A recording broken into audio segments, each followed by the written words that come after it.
Here's one from Jeremiah Sams. Once his ARV comes back, doesn't he have instant equity in the property?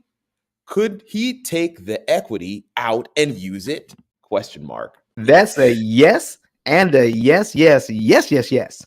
I'm telling you, by leveraging the bank's money and improving that property is one thing. But now we're going to leverage that. We're going to use the bank's money and increase the equity in our property, take that money out and invest it in other properties. But guess what?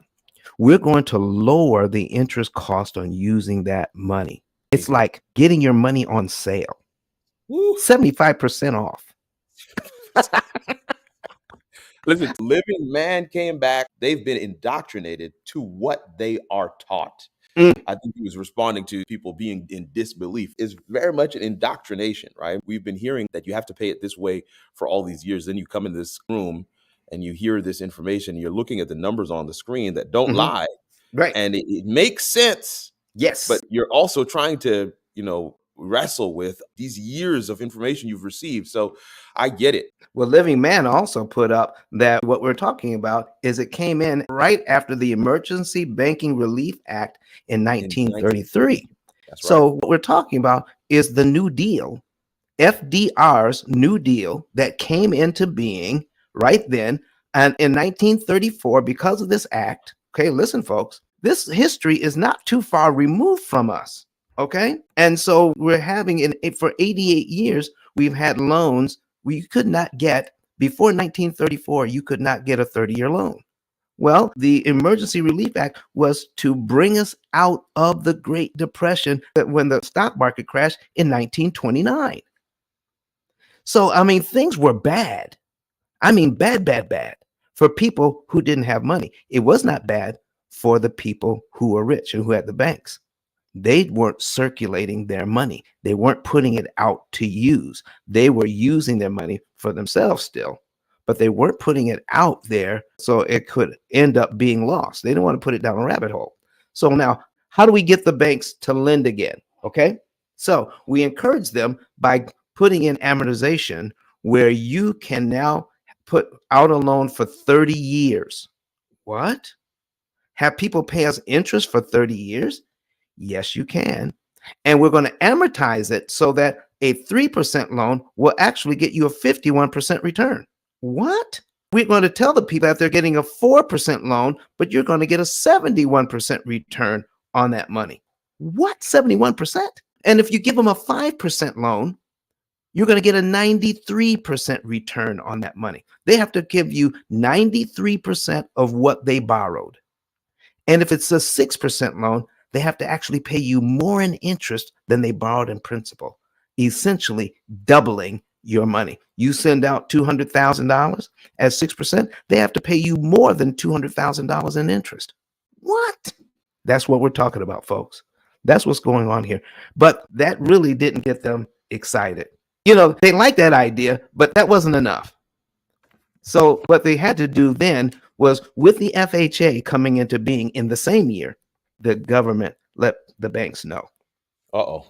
They let them know that we can set up a system whereby the home buyer pays an insurance policy, PMI, personal mortgage insurance. Okay. If they default, guess what? You still get paid. What? We default, we still get paid? Yes, you still get paid. Yeah. But that's kind of new. And things don't always work out as they are planned. But then they said, wait, there's more. Wait, there's more. I think this was the cherry on top. 30-year mortgages amortized, and we're not going to put how amortization works in the school systems. What? We're not going to let people know how you're doing this, okay? It's not going to be required learning. Plus, you're going to be able to make this kind of interest for long term. Again, we're going to guarantee that you're going to get your money back because the home buyer is going to pay for the insurance policy that you can cash in if they default on the loan. Plus, you take possession of the house and then you can resell it. That's what tipped the scale. Doggone it. What deal? If I was a banker, I'd be all over that. Come on, Kirk. My goodness. And so here's the story we got. Okay. Here's the story that the American people got.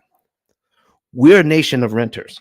And by putting this in, we can become a nation of homeowners. And folks, between 1934 and the 1960s, we officially crossed over into being home buyers instead of just renters. Even though their banks are making a lot of money, this helped create the middle class. So there's some benefits from it. But middle class people, here's what I'm also telling you. Because of how interest is being charged, not only on our houses, but our credit cards, our car loans, our educational loans, all loans, because of how we're paying interest, how much interest we're consuming every single month, guess what's happening? It's draining our wealth, so it makes it tougher to create generational wealth for our families. Wow. So what if we can take the good parts of what was done in 1933, give it a little educational boost, right? And now we can get our homes, we can get our cars paid for, we can get our student loans paid for, we can borrow this money, pay it back in record time by cutting our interest costs by 75% and be out of debt in 7 to 9 years on all of it. And since most people are used to paying that money over 30 years or more, we can now take that money and invest that money over the next 23 years if we're out of debt in 7, invest that money in our families, and W-2 people, people who work regular jobs, because of compound interest, can now become millionaires because they have stopped giving that money to the banks. Again, I'm going to repeat this. I am not anti-bank. I love the bank because now I can use their money at 75% off and then take my family to St. Thomas and work from there for the next 10 days, where it's 80 degrees and it's 25 degrees here in Huntsville. I'm taking the money that the bank was supposed to get, and we're going to St. Thomas with it. How about you? That's good. Come on, moderators, talk to me. Don, I'm on my way. That's what I'm talking about, folks. I'm going with you, Kenyatta. I'm going with you. Come on. That's what I'm talking about. I heard it was unseasonably cold even in Texas. My goodness. Look, they talking about snow and ice and all that is coming. It was just 70 degrees yesterday, but see, Texas is bipolar anyway. So but I'm coming with you, so it don't matter. Don't matter. Listen, we got 4 villas there. Okay. This is what you can do when you stop giving your money to the bank and use it to uplift other human beings and your family. And I'm telling you, if you work towards serving others, your income is determined by how many people you serve and how well you serve them. Okay. Take the information you're learning, learn how to serve others well. You'll never have to worry about your income. But Don has some valuable information that can contribute to the quality of a person's life. And it only costs you a few dollars. It's his book. Why not get that?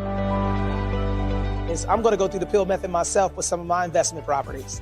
So I'm going to link up with Don, and then I'm going to sit down with him, show him my investment portfolio, and see how I can eliminate interest.